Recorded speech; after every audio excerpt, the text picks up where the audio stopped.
نہ جاؤں۔ نبی کریم نے اس سے سود سے بہت ڈرایا ہے۔ ماں کے زنا سے بھی بدتر ہے، بتاؤ۔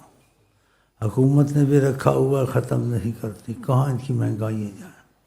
اور یہ بھائی کراچی میں بھی کچھ ہیں، سیالکوٹ میں زیادہ ہیں، ادھر بھی ہیں، ایک دوسرے سے رقمیں لیتے ہیں، پھر سود کی صورت سے طے کر کے اس کو ادا کرتے ہیں۔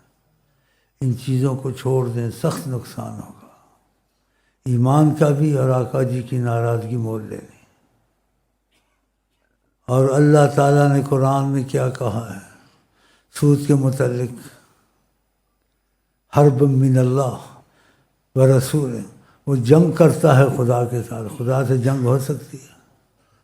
یہ بہت بھائی انہوں نے یہ کام شروع کر دیا، اس سلسلے میں بھی سود کا مسئلہ چلاتے ہیں آپس میں، اور بھی لوگ کرتے ہیں۔